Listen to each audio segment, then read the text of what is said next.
Hello guys! Hello Cancer! Cancer, welcome dito sa aking channel, Kapalaran 888. Welcome! Alamin natin kung anong messages, vibration, gabay energy para sa lahat ng Cancer. Ito ay general reading, so pwede kang makaresonate, gamitin mo ang iyong intuition, Cancer, sa panonood. Okay, so first card mo dito is taking action. Taking action. Next is embarking on an adventure. Okay? So, yung first card mo dito, taking action, is sinasabi ng baraha sa'yo, Cancer, na if ever lang, mayroon kang mga plano na gawin, plano na simulan, plano na alisin sa buhay mo, dito sinasabi na kailangan mo na tong gawan ng aksyon as soon as possible. Okay? So, sinasabi dyan, huwag mo nang hintayin pa. Ano pa ba yung hinihintay mo? Embarking on an adventure, sinasabi dito na if you're planning to travel, relocate, change job, change career, change relationship, kung sawang-sawa ka na, toxic na, stagnant na, wala ng amor, wala ng fire, it's up to you. So, nakikita ko sa'yo dito na marami kang gustong gawin, simulan, journey, adventure, gustong lumipat ng bahay, lumipat ng pinagtatrabahuhan. Dito sinasabi na oras na para gumawa ka ng aksyon. Okay? It's time na. Okay, huwag mo nang hintayin pa. Huwag ka nang maghintay pa kasi sayang yung oras.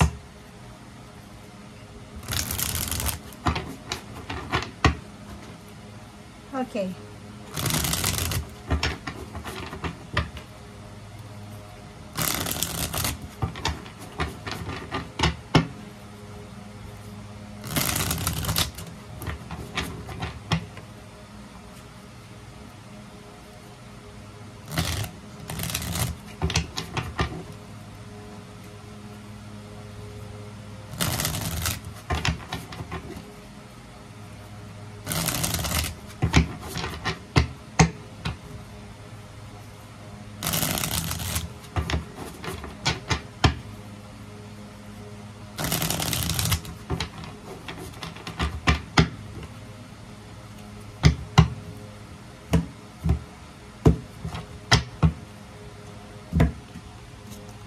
Okay, Ace of Cups,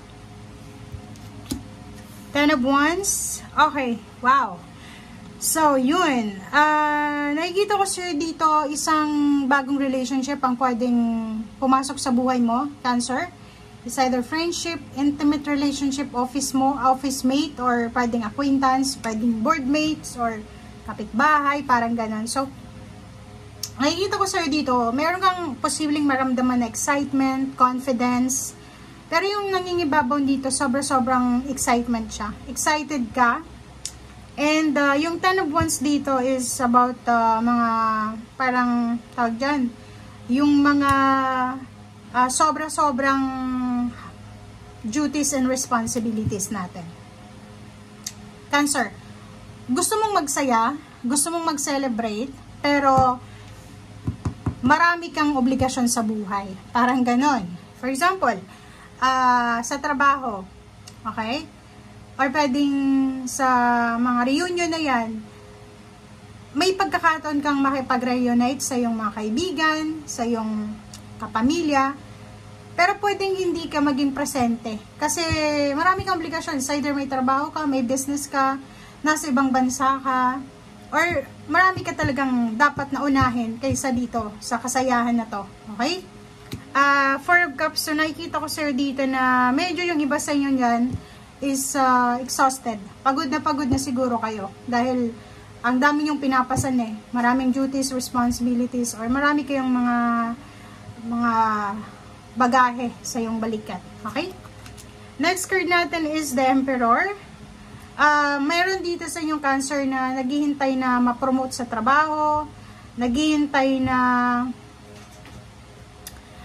parang anong tawag dyan, yung tumaas man lang yung posisyon sa trabaho, mabawasan yung mga mabigat sa kanilang pinapasan. Kasi di ba, like for example, kung hindi ka ma-promote, pwedeng magtiyaga ka na lang kung nasa posisyon ka, yung sweldo, ganun din. So nakikita ko sa'yo dito na pagod ka na sa paghihintay ng empowerment na to.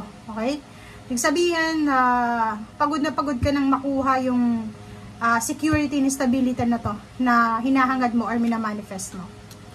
Ten of Swords, nakikita ko merong mga emotional parang problems ka na posibleng matagal mo nang dala-dala. Marami siyang parang etong ano na to, etong Cancer na to is marami siyang mga bagahe. Araw-araw dala-dala niya yan. Maraming beses na hindi matuloy-tuloy, but now this week nakikita natin na maayos ito. Maayos siya. And Temperance, kailangan mo lang ng konting pasensya.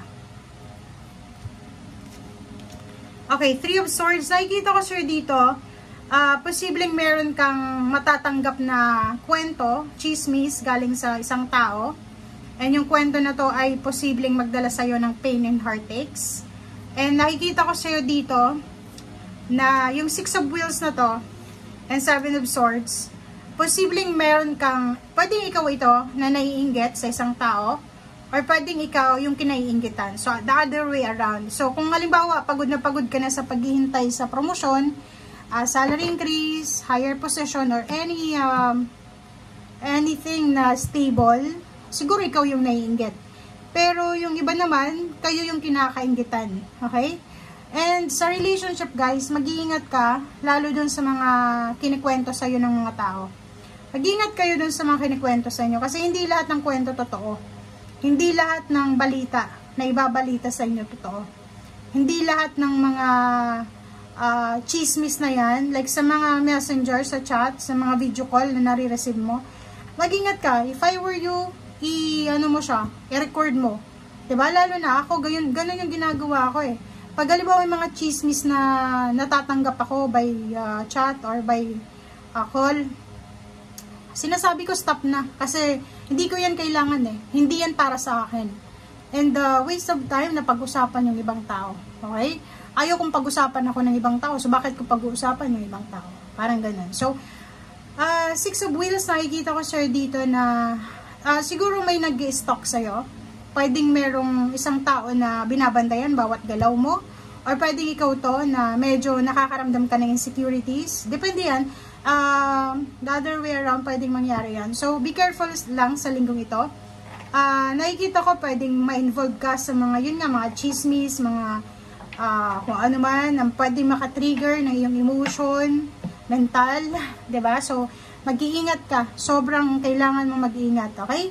So, yun ang nakikita ko sa'yo dito. And, yun nga, if you're planning to move forward, lalo yung mag-relocate, mga ibang bansa, ito na yung tamang panahon, take action na guys, as soon as possible. Okay? Thank you guys. Bye!